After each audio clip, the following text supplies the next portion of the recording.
it's too common that we see this. And so we're, just like David said, we are trying to work together to build the community so the next one who might be struggling or in crisis has an avenue to reach out. That's really the goal.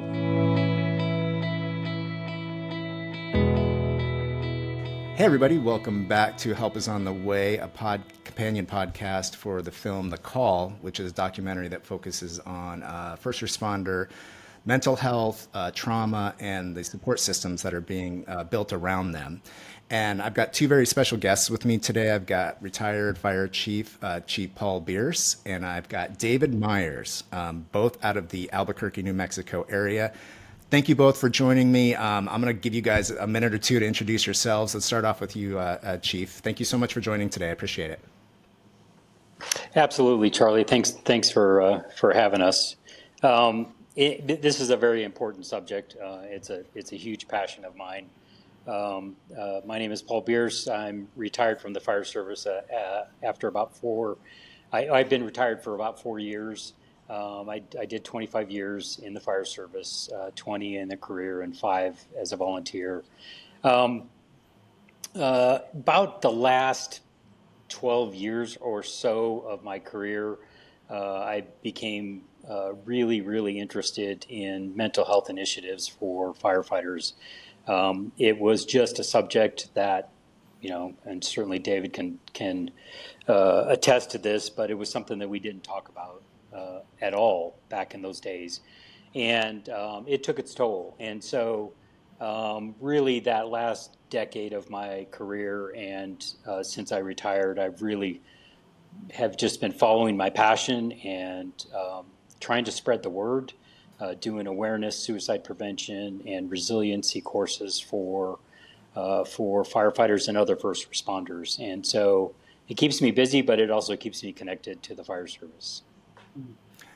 Thank you, Chief. All right, David, and you, can you give us a little bit of background and what you're doing now? Yeah, absolutely. First of all, thank you for having me. This is wonderful. I love having these conversations. I am the Health and Wellness Officer for Albuquerque Fire Rescue. I'm also the head chaplain. I've been in 11 years, and I've been in my position going on 5 now. And just like Chief was saying, these kinds of topics, which in the past have been kind of taboo, like we don't talk about this stuff, is thankfully being a little bit more normalized in our day-to-day back and forth, which is good, right? Mm-hmm. We're not kind of shying away from these hard topics. And so my job is to build and design and create and implement any kind of resource outlet modality for my members to learn how to deal and cope with what we see, do, and experience.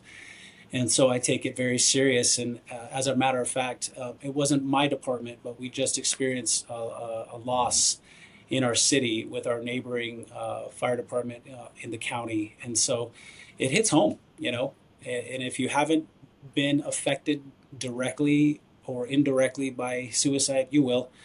And so our job is to just talk about it more, normalize the subject a little bit more, bring awareness, but also bring hope to the subject. And it's a heavy thing to talk about, but it's something that I'm deeply passionate about. Yeah, excellent. Thank you. And yeah, that Chief sent me the news, and it was really hard to hear. What kind of before we kind of jump into the retreat, what kind of effect, just so people know, like lay people like myself, what kind of ripple effects does that have within a community when something like that happens? Just we kind of address it in the film a little bit, but either or. Dave, do you want to go first? What Sure. do you see how it affects the community around the departments? Well, obviously it's a shock to the system, right? Because for whatever reason, firefighters are heralded as these heroes and that are untouchable and unshakable, and we're just as human as anybody else. And so when you kind of experience a loss, it's a bit of a shock to the system. But even more, in depth with departments. So, for example, with this specific individual, it hit close to home, obviously, with their department. And so their peer support program, their chaplaincy, they're a little more like, yeah, I'm not doing this. And so they reach out to other departments for help. And so while this event took place, man, the ripple effects is obviously his family, his loved ones, his friends, but also his department into other departments. And it's wide, it's massive, which kind of lends itself to the power and majesty of community, right? We always think we're these rugged individuals where I make a decision and it doesn't affect anybody. That's not true. Every decision that we make affects people way more than we think it does. And so, yeah, we were able to get some resources to our county brothers and sisters and help where we can with all the stations and their debriefings, helping with funeral arrangements, whatever we can do to be an asset. Because I know a few years ago when we experienced ours, they were a big help too. So it's been this wonderful amalgamation of collaboration and friendship and unity, which when it comes to hard things like this, we tend to shine a little bit more. I wish it was a little more consistent and not just during the hard, difficult times, but through this, it's the communication's been really, really beautiful. So It's amazing to hear the departments come together. I love that idea. Chief, is there anything else you wanted to add on that before we move on? Well, and David brings up some amazing points, and I will say, just from my perspective, I met with the command staff of the department shortly after, just to lend my support from a leadership standpoint. And I told them that it's really, really common to have the reactions that they already have or are going to have. And suicide is a very complex process. It's not something that happens in a vacuum. There's a Right. lot of elements that go to it, and so it brings a lot of questions, not only from the public but from within the department itself. People want to know why, and Yeah. they want to put blame, and it's unfortunate, and we won't ever get those questions answered. And so it brings frustration. It brings, some anger, and it's too common that we see this. And so we're just like David said, we are trying to work together to build the community. So the next one who might be struggling or in crisis has an avenue to reach out. That's really the goal, is to, as David mentioned, to normalize that conversation, to make it okay to say, I'm really having a hard time with this. Yeah. So they don't keep that all inside, where it just builds up until somebody makes a decision that just can't be taken back. And so we're hopeful, and we keep working. And David said it perfectly. Is to bring hope. We've got to keep that sentiment going in order to create that environment for people to want to reach out and to want to seek help and to want to get better and to not be miserable. I always said that during my tenure as a chief, I just wanted the members of my department to get through their career happy and healthy, because that's really all of that's everybody's goal. Yeah. Yeah, we do. You did a great job in the film talking about that, your story and your transition into when you were like, I believe if I get anything wrong, just let me know. But when you put on the white shirt, like that changed for you. You like perspectives changed, and that was a really interesting thing.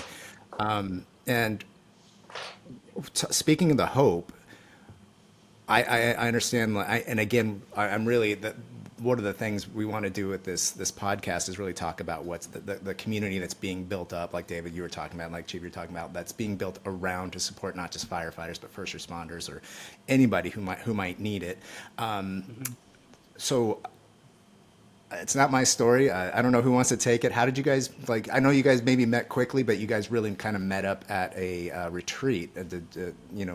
Talk about that, because that was really interesting and something I know Chief and I spoke briefly about. Either or, whoever wants to take the first shot at that. Well, I mean, I'll start the conversation. And David, I imagine you have an opinion on this as well. But I think the programs that aim to keep the conversation going and to kind of address the exposure to trauma and everything else that goes along with being a first responder. The processes have always been reactive, and in the fire service, we're a very reactive group of people, right? I mean, when somebody calls 911, we go and we fix whatever chaos is in their life, and so that model has just been just kind of mirrored in how we used to address mental health awareness and suicide prevention and trauma exposure and all of that. We're starting to make a turn, and I believe we are looking at more proactive tools, and that's what really the main focus of this retreat is to focus on mindfulness and meditation and yoga and journaling and optimal performance and things to keep us healthy inside. And so, David, I don't know how you feel about that, but that's kind of my take on how the retreats can really be a beneficial resource for firefighters. No, I thought it was absolutely wonderful. I went as a participant, and I was able to glean a lot from the facilitators and even just the other firefighters that were there from around the state, and then just kind of, hear their stories and understand where they're coming from and what they were preloaded with and their struggles. It's powerful. But my favorite thing about that retreat and those kinds of things in general is, and I teach this to my team all the time, but my favorite word in the entire world is the word intentional. And I think it helps us as first responders be more intentional, right? We're thrill seekers. We snowboard on the weekends. We ride our mountain bikes, every night. We rush to the fire. Like, those are the kinds of things that really get us going. And it's really difficult for us to sit back and just think about our breath, or sit there and think about our day and then journal about it and just kind of recollect our day and what happened and things like that. Those are hard things for us to do, is to sit still and be comfortable with ourselves, because we're always on the go, go, go, go, go, because our job is sheer reaction, which bleeds into our private lives, which turn into sheer reaction. So the more we can be more contemplative and build on the front end in all of the things that help us cope with the job, and then everything else that happens outside of the job, is only going to make us lovelier human beings at the end of the day, but also better firefighters. Because when we're more mindful, we're more intentional. When you're more intentional, you're more on purpose, you're more here and now, you're more in the moment, and you're not so pulled apart by shoulda, woulda, couldas, or what might happen, or all of those kind of variables. You're present. And if I can get a truck full of guys who are present on a specific call, we're way more effective than if we're thinking about so many other things and being pulled apart by everything that's happening around us. Right? You see where this is headed. Like, it's all connected. And the more we can train our guys to be that kind of intentional, even in the small mundane things like journaling, or just being present, at the dinner table with your family, whatever, right? Man, it's only going to make you a better, well-rounded, more holistically healthy person. And that's the goal, right? Is to become a better version of yourself every day. And I think with these practices, it helped with the stigma, like, I don't do that, I'm a man, right? Kind of stuff.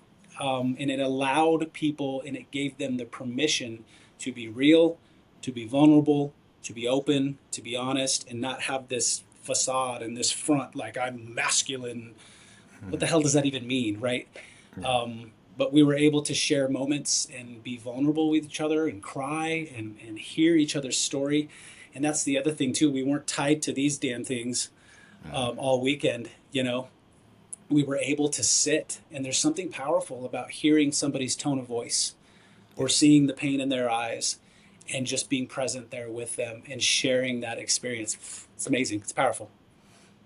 It sounds like it. And like quick with, or like if I can speak quickly, like walk through a day. What does it kind of look like? You get up in the morning, maybe do some yoga, do some lunch, maybe journaling session. Like, is that kind of how it goes? It's kind of structured in that way to kind of like, what does it look like as a participant?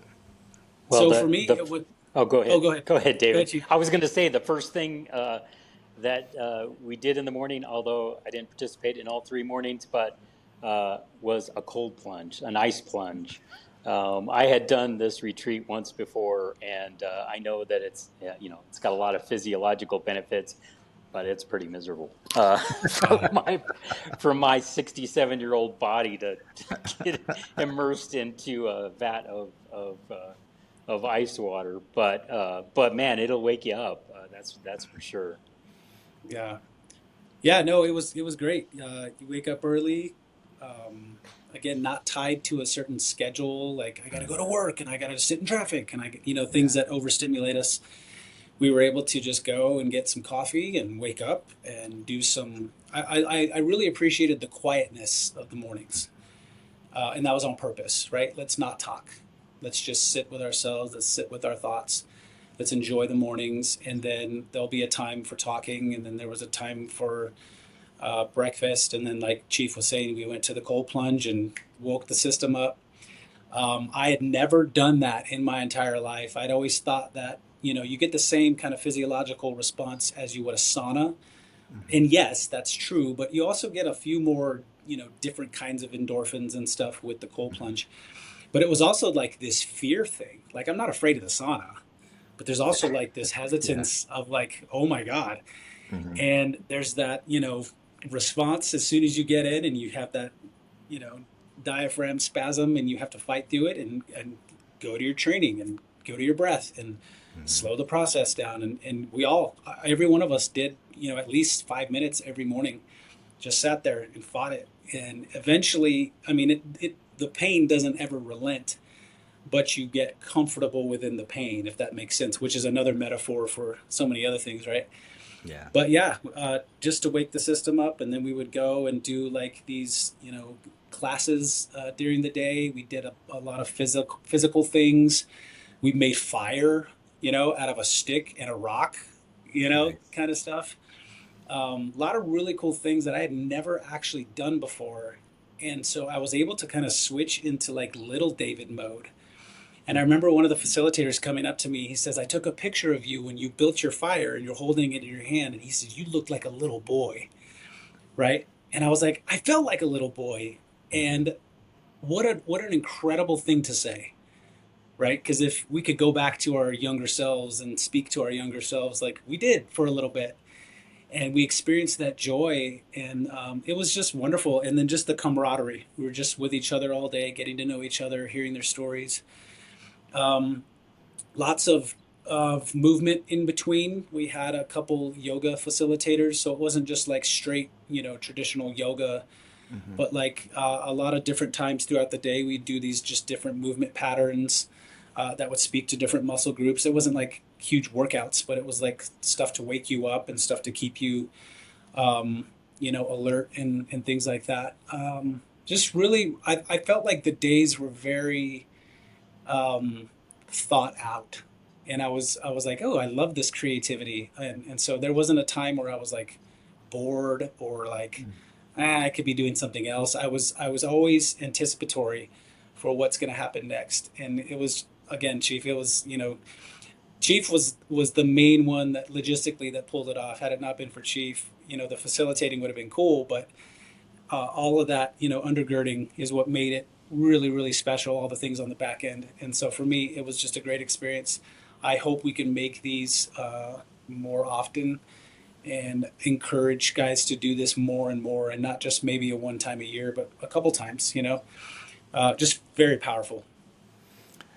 Yeah, before we kind of move on, I'm sorry, Chief, real quick. I had a quick question. Yeah, So what kind of go stuff ahead. did you, feedback, from other participants, what kind of things did you guys hear? Now, I'll go to you, Chief, first. Did you hear like their experiences, and now without calling anybody's name or anything, but just like what was some of the Sure. feedback? It was a lot of like what David said. I had never been exposed to this before. Um, this is something that I can take back to my department, my station, my family, my everyday life, and I think that that's really an important point to make that David talked about is the breathing exercises on how it really brings the presence of the moment, and it is a tool that we have within us every day, all day, as long as we're alive, right? We have that breath. And that is something that people don't realize is that it's a very useful tool to help us connect our mind and our body together to calm us down when all about us is going to shit, right? I mean, it's just it's it's that one thing that we have with us. If the big red truck is not there with all the fancy tools on it, we have this. We have this thing that we have with us all the time to help us with that. And it's like David said, it was breaking through that kind of, that exterior that, I have a friend that's called it image armor, right? We have that armor that we wear, that we're firefighters, and so we're tough and we're resilient and all that stuff. It breaks that down and allowed us to be human with each other. I'm Italian background, so I'm an easy crier, and so I shed quite a few tears, sharing stories and hearing other people's stories, and I'm also a hugger, and so there was a lot of hugs that went around, and so we really broke down that facade, and I really felt like people embraced it. David, anything else you wanted to add? Any kind of feedback or anything you heard? So I haven't heard from any of the other departments that were there throughout the state, but I reached out to all my guys who are in my department who went with me and like, hey, just follow up. Let's talk about it. Let's go grab some coffee and kind of decompress or stuff like that. But every one of them was like, I've never done anything like that. I used to think, behavioral health was, this really weird, are they going to hypnotize me kind of stuff, Yeah, right? yeah. We have these weird things in our heads about what this stuff really is. But again, it's just a very integrated thing. And the more we do it, the better we get. The more we integrate these disciplines of mindfulness and presence, and you know, again, these bleed into every other aspect of our lives. And so it's not just going to benefit you on the fire side. It's gonna make you a better husband. It's gonna make you a better father. It's gonna make you a better friend. It really, really will if you integrate these kinds of disciplines. And they're disciplines, right? You don't just you're not just born good at them. Like if you're trying to run a race, you have to work out specific muscle groups um, consistently if you want to reach this goal, right? It's the same thing up here. And it's the idea of connecting head and heart and head instead of just intellectualizing stress and trauma, right? Because we don't store our stress in our thoughts. We store our stress literally in our physiology, and making those connections so we can become these holistic people. And they caught it. They understood. Oh, I get why we do that. So it wasn't just we do these weird things. We explained to them the whys. This is why we do this, and this is what benefits. Breaking old neural pathways and create new, healthier ones, or new disciplines of morning routines and things like that, right? And here's why. And they're like, got it. And so they've been pretty passionate about it. I've received plenty of texts since the event, and it was just, yeah, very meaningful to these guys and something that they had never done before. And I'm proud to say I was a part of the group, and I'm proud of these guys for now actually doing the work. So it's really cool. That's amazing to hear. And what was the name of the retreat? I think we failed to mention it. What was the actual name of it? So the name was Mind Body Fire, and Okay. it's a mindfulness based stress reduction program that is specifically designed for firefighters. It was created by a lieutenant at the time who was actually in David's position in Albuquerque Fire, and his mother, who is a mental health provider and a trainer in mindfulness-based stress reduction. And so they've just modified it and have added some components to it. We did a pilot for it last year. That's the one that I got to attend as a participant, and it was life-changing. It was a game changer for everybody that came. And is that something any firefighter, maybe in New Mexico or surrounding areas, might be able to sign up and come be a part of? Or Absolutely. The unfortunate part is I had more seats than we filled. And I think David made a really good point.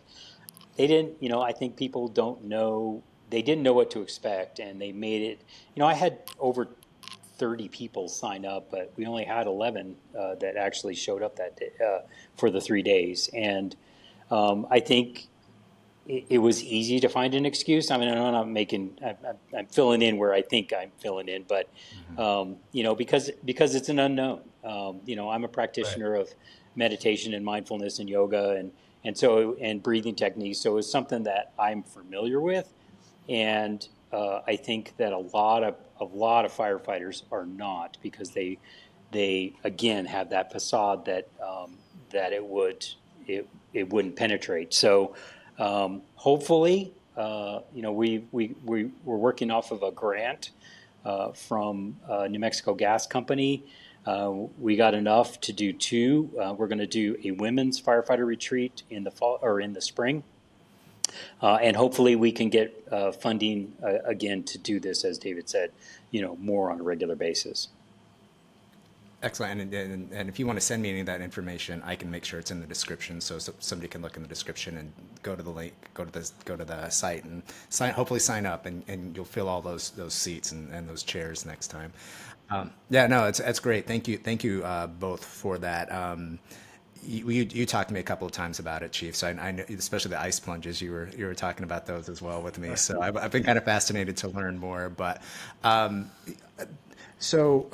David, can you talk to me a little bit more about what your position is and some of the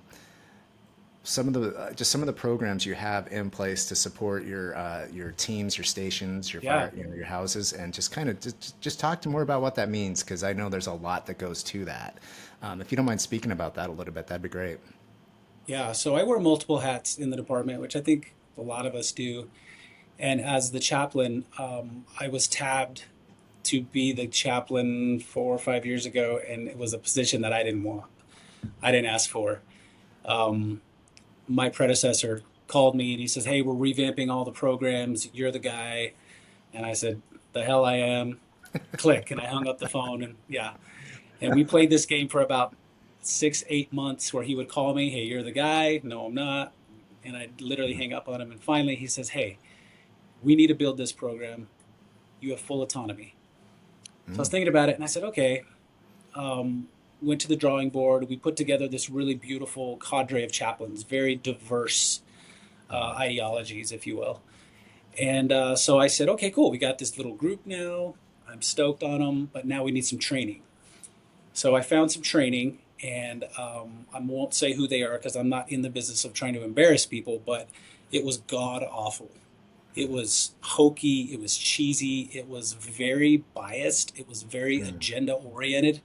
And I was like, this is not going to work, especially with my cadre of chaplains. And so I started looking online for like an interfaith, interreligious course that was firefighter centric, or at least something that could speak to that. For about a year, I searched the internet and I couldn't find it, like literally couldn't find it. And I went, what?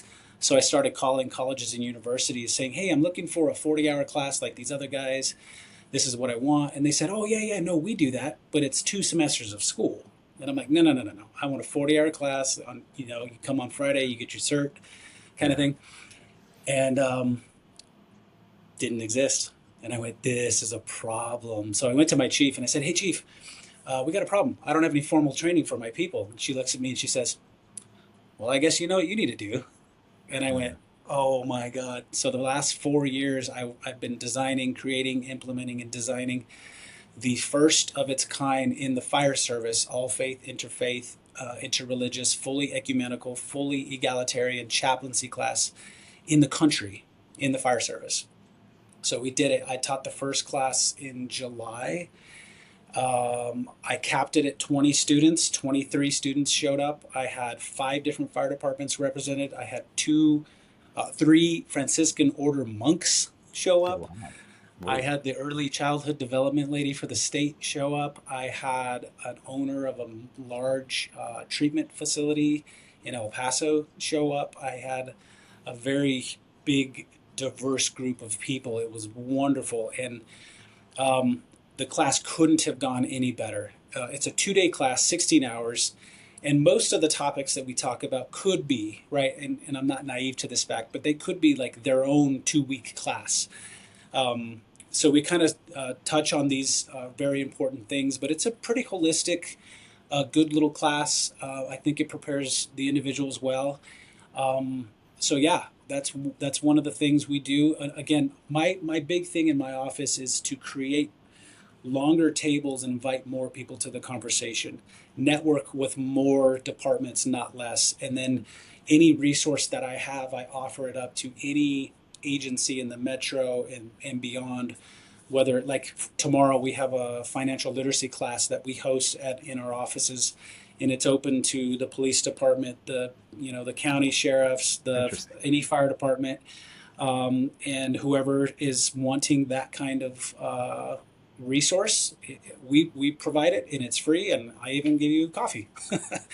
Just come, kind of thing.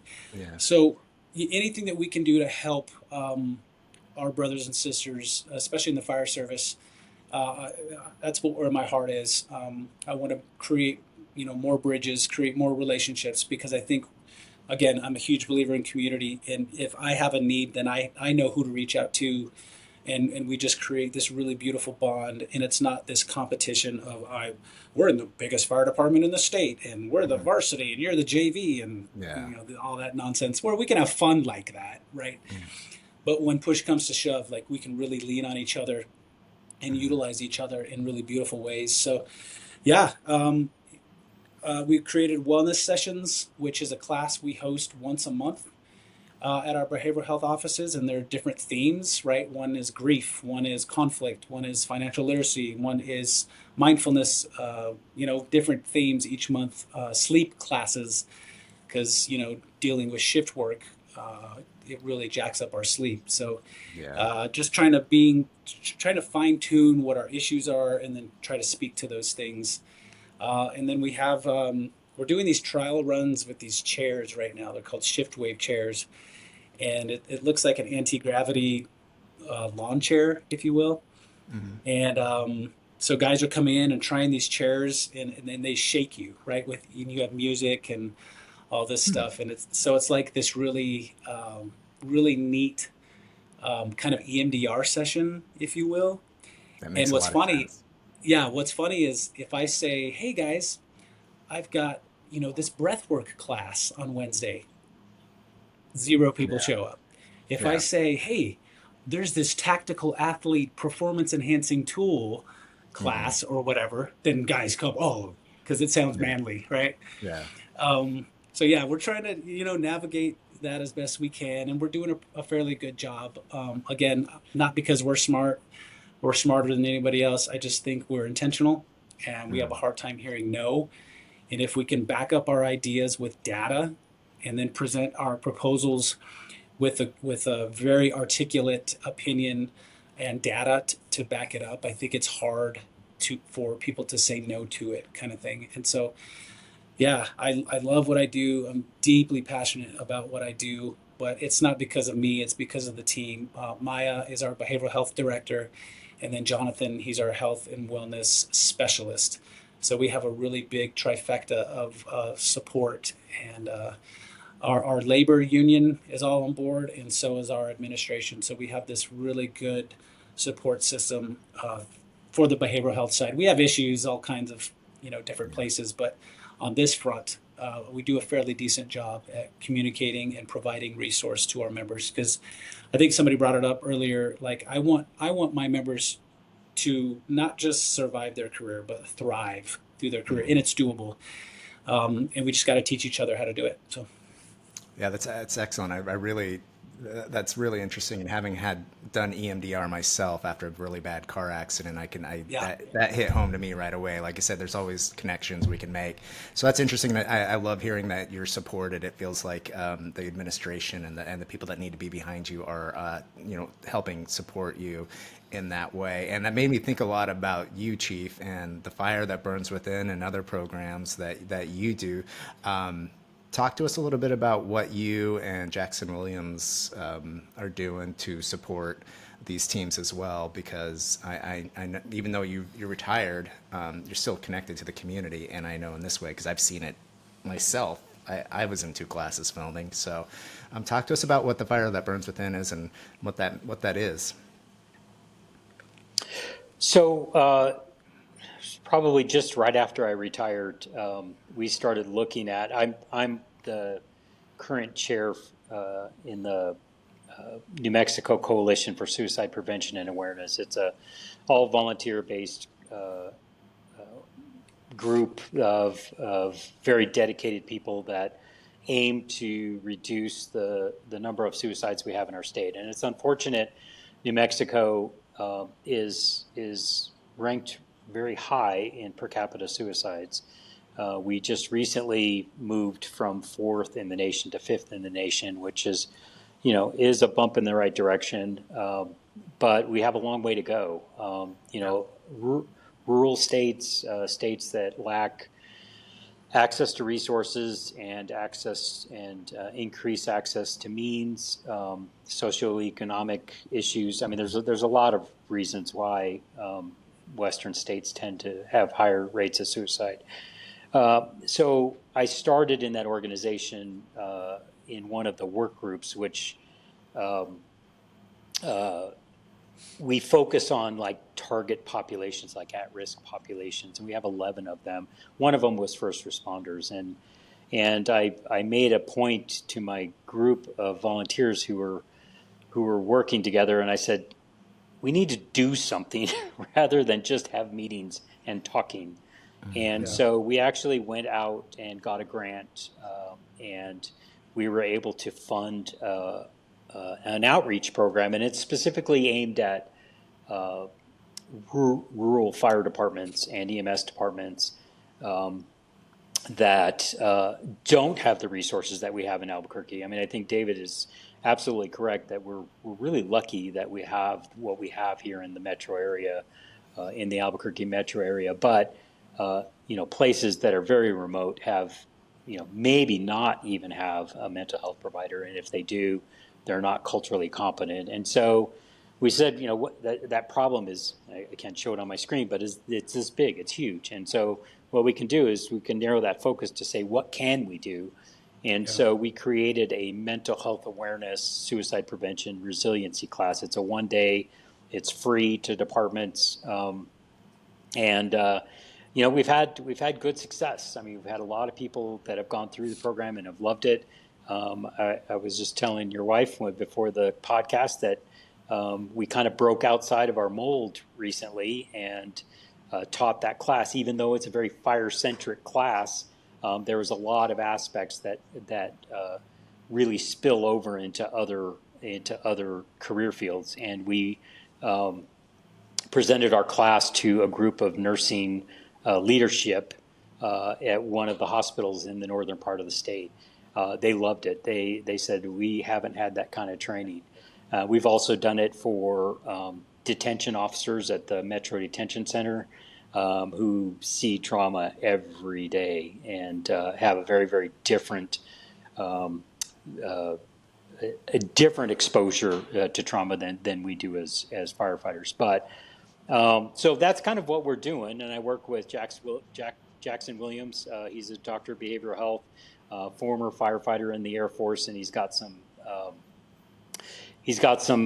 background in it and is culturally competent, knows what he's talking about, and he brings the mental health provider side of the equation. I bring the life experience side, and so we've been kind of doing that for the past couple of years, and we're going to continue to hit the road and see if we can make a difference.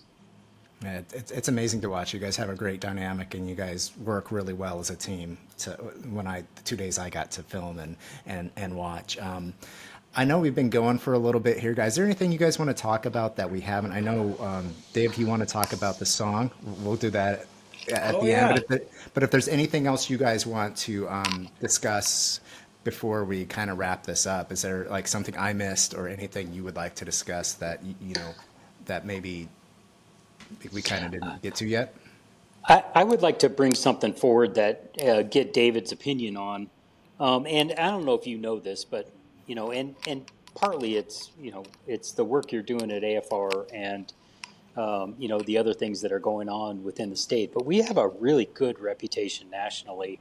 The woman that helped us develop the Fire That Burns Within training is a survivor of suicide loss and is an amazing person. And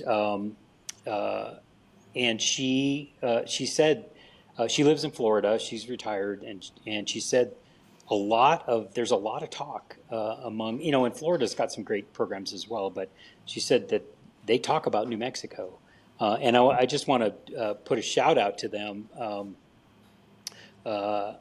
After we had experienced a loss in Rio Rancho, I wanted to gift the department on my departure at my retirement a bench to honor his life, and that has been copied, I guess is the best word to describe it. But it's a resource now that is in the I think it's the Orlando area.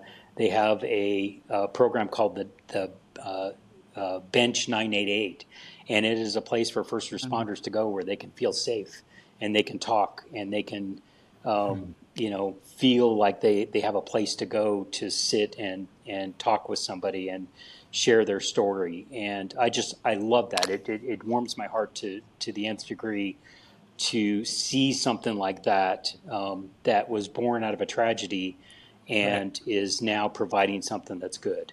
And so I wanted to get David's take on why he thinks New Mexico is one of the on the forefront of this. Oh gosh, I always say, like, let's continue, because we have this amazing momentum. I said, let's continue to build these programs to where if somebody were to come in, a new chief or somebody, and they're like, we don't do that stuff, it'll be almost impossible for them to dismantle any of this. I love that. Right. And so, honestly, I think we're just blessed with the right people at the right time. I really do. Again, I don't think it's any one individual necessarily. I think it's just this really beautiful collaboration through departments, through agencies, through municipalities to get serious on kind of this stuff, right? There's a lot of negative kind of statistics out there. Chief brought it up, about suicidality and things like that. And I think that there's some people here that just took it serious, right? Instead of just, lip service to the issue or addressing symptoms of a bigger problem and then thinking that we're doing the work, we're actually addressing the problem. And then these kinds of other symptoms kind of alleviate themselves, if that makes sense. I think we're intentional with what we say and what we do. And I'm deeply proud of the work that we've been able to do. Now Chief was 100% right, where nobody's cornered the market on anything. Like, we've not figured this out. But if we can continue to be consistent in our message, consistent in our partnership and our collaboration, and continue to have difficult conversations, awkward conversations, continue to fight against the stigma and normalize this stuff, then I think we continue to head in the right direction, which is At least we're not 4 anymore. We're 5 now. Okay. The goal now is 6. And then the goal is 7 or whatever, right? We're not going to solve this overnight, and we may never solve this completely. And at the end of the day, we have to be okay with that. But I want to be able to say that I did everything in my power, in my skill set, to address specific problems, especially losing my brothers and sisters. We all know now that suicide has surpassed line of duty death, and so let's speak to that. And to a degree, we have, and I love how we've been able to do that. And hopefully, we can continue those conversations and get even better with them, even more intentional, and really, really, I don't know, just not have to do this anymore. Work ourselves out of a job, right? I love that. Yeah. And you said it in the film too, Chief. Like, I don't know if you can measure that, all the successes. You never know when those touch points or whatever, that training, whatever connects with them, and they take whatever they take away, so that when something happens, that maybe that one event or that one thing that may have affected them differently, they had the resiliency, or they had the support structures in place to get through it a little bit better. Or again, you can't measure it, but it's there, and you're putting good in the world. So that was always, when you said that in the film, Chief, that one hit the heart feels right there for me. So I know we gotta wrap it up. I know you guys here in Portugal, I'm going to bed in a little bit, but you guys still got your day ahead of you. Talk to us, David, if you can, if you will, about the song "Ropes." Talk us a little bit of background about it, how it came about, and just let us talk to the audience about that. This is one of the best stories I have, to be completely honest. So I'm a songwriter. That's one of the things that I do that helps center me. It's the one thing I think I'm really good at. And it's just my go-to. I used to be in a band for 18 years, and we used to travel the country and do all that. And so now it's just more of my catharsis. It's more of my outlet. It's more of my creative, get out of, first responder world, and just, lots of death, lots of ends of people, ends of buildings, and then something, completely different part of your brain where you're creating something and bringing something new into the world. So anyways, I was in my room. Okay, this is an incredible story. The story of this song should be its own Netflix documentary. I fully believe it. So anyways, I'll try filmmakers right here. So yeah, right. I'll try to make it as succinct as possible. But anyways, I was in my fields one day, and I was writing. I was just sitting down with my guitar, and I was writing, and I was thinking about my uncle. Now, my uncle shot and killed himself 3 years ago. And he was just heavy on my heart. So I sat down and I just started writing. And this has only ever happened to me twice in my life. And I write hundreds of songs. And most of the time when I write, I'm like, I like this line, but only for the cadence, and I'll switch these words later. And you know what I mean? And you massage it and you curate it until it's something that you like. Sometimes it's days, sometimes it's weeks, right? This song went like this, bleh, like as is. And I went, oh my God, I love it. And so while the song is not necessarily about my uncle, he was kind of inspiring me, I guess. The song is actually about people who have jumped off the Golden Gate Bridge and survived. And they interviewed all these people, and they said, my God, what was that like? And every single one of these people said, as soon as my hands released from the rail, like the split second my hands released, I didn't want to do it anymore. Like instant regret. And so that fall, what is that? It's something. Yeah. That liminal space of regret, what is that? It's something, right? That's what the song's about. So the song is heavy. It doesn't resolve. It doesn't get happy. It just is. It just floats, right? And so I wrote this song, and I loved it instantly. I went, oh my God, I love it. This is powerful. This is incredible. And then I got excited. I said, oh, I need to show this to somebody, because maybe I've got too much of an emotional reaction thinking about my uncle, and maybe it's not that good, but I've got this connection. So I need to go check with my wife to see if this is actually really good. So I grab my guitar, I grab my paper, and I run into the den, and she's crashed out. She's fast asleep on the couch. And I was like, dang it, who can I call? And I went, oh, I know who to call. I'm going to call my buddy West. Okay, now pause. 18 years ago, my brother and we go to Las Vegas for a rock show. I, I think it was the band Alter Bridge, basically Creed with a different singer. I could care less, but it was my brother's favorite band, and he bought my ticket. So I'm like, we'll go to a free show. So we're at this show, and we're rocking out. We're having a great time. And while we're rocking out, I bump into this guy next to me. And I'm like, oh, I'm so sorry, man. Didn't mean to do that. And he's like, no, my mistake. It's okay. And during the show, we became band homies. Like we're high-fiving during guitar solos and things like that, right? And during intermission, he looks at me and my brother and he goes, hey, you guys look cool. Are you in a band? And we're like, oh, yeah, we're in a little rock and roll band from Albuquerque. No big deal. You never heard of us, kind of thing. And the show came back on. We went about our day. The show ends. We high-five each other and we go on, right? All right, nice to meet you, bro. See you later.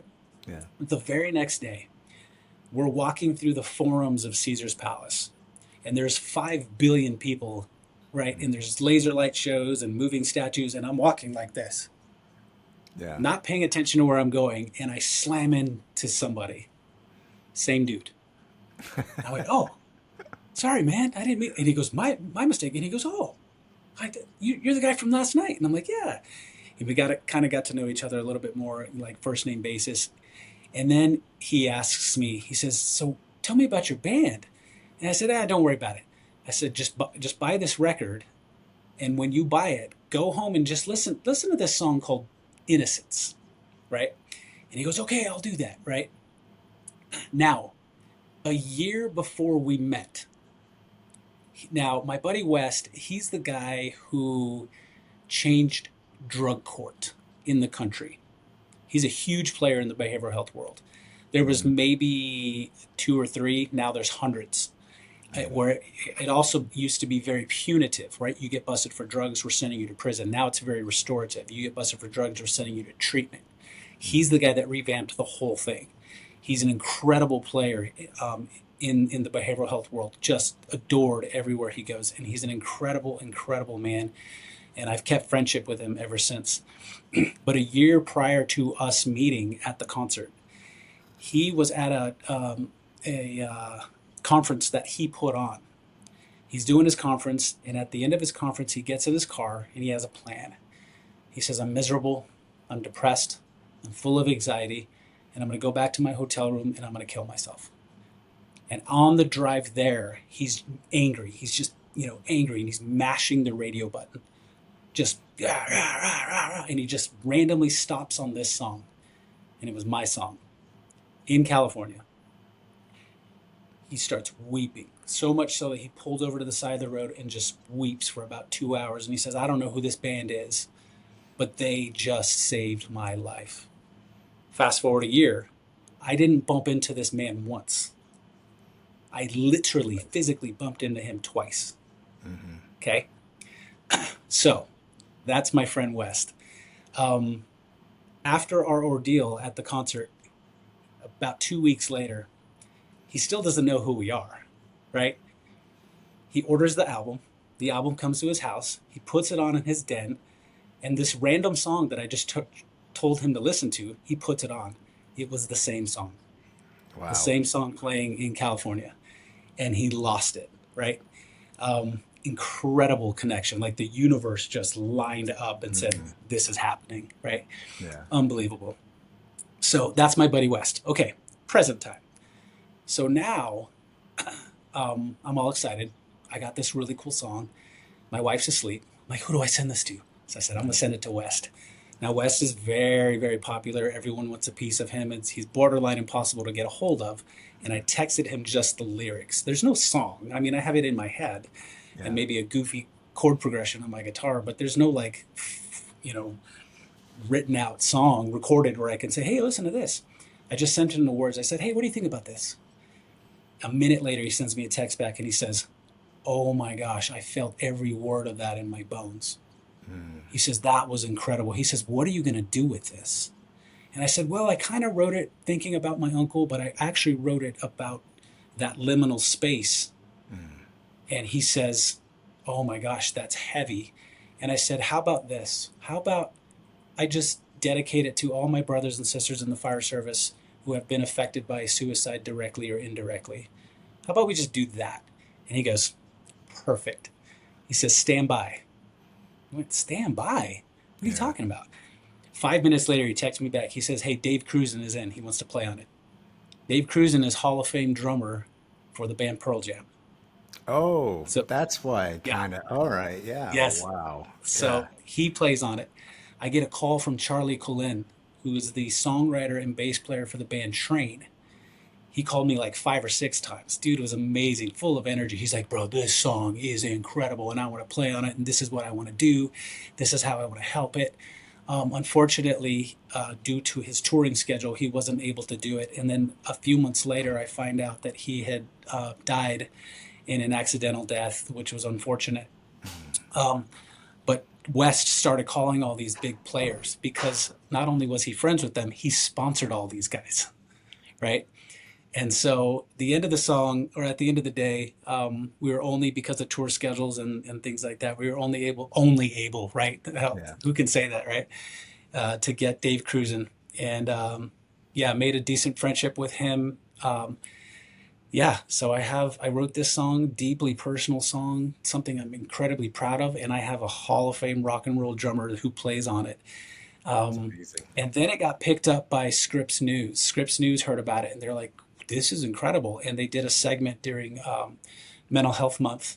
We did a 30-minute segment, 2 15-minute segments where myself and Dave Krusen did these interviews with Scripps News nationally. And so the song really took on this whole new life. Usually when I write for me. I don't write for radio anymore. I don't write for record labels anymore and try to satiate all these other different entities.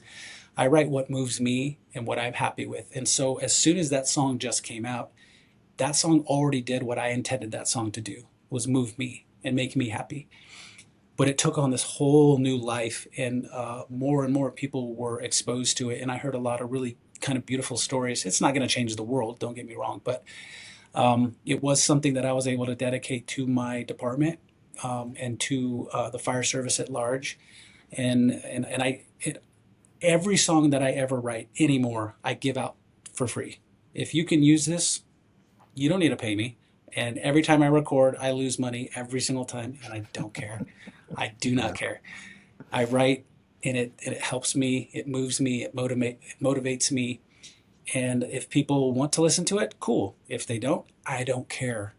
But if people can relate to it and they're like, yes, that really spoke to me, that's even better. That's like icing on the cake, right? But so that's the story of Ropes. It's an amazing story. Wow. I did not know where that was going, but yeah. Wow. You didn't know you were speaking to I know, rock and roll fame. Hall of Fame here. Yeah, it's amazing. Yeah. Well, is it okay if I put like a link or two in the description so people can listen to it? Then okay, cool, excellent. We'll do that. We'll make sure that gets in the description. And thank you both. I know we've taken up a bunch of your time today, but I appreciate you both joining today. Any last word, Dave, before we sign off? No, just thank you guys. This is a wonderful opportunity. I appreciate you guys, staying up late and making all the arrangements, but happy to do this. And thank you for the introduction. And I really appreciate what you guys do. So thank you for what you do, man. You do amazing work as well. Chief, anything else you want to say before we? Just remember that, we're doing this not to, speak into the wind or the Ethernet or whatever, right? We're doing this to make a difference, and, Right. be brave, reach out if you need help, be brave and ask somebody if they need help. Don't forget to check on the people you care about, because you never know, you could be making a difference. And so, hopefully that brings us all to that one place where it guides us to keep doing what we're doing. All right. Well, those are great words to end on. Thank you, everybody, for listening, and thank you both for joining. Have a good day. Thanks, Charlie. thank you.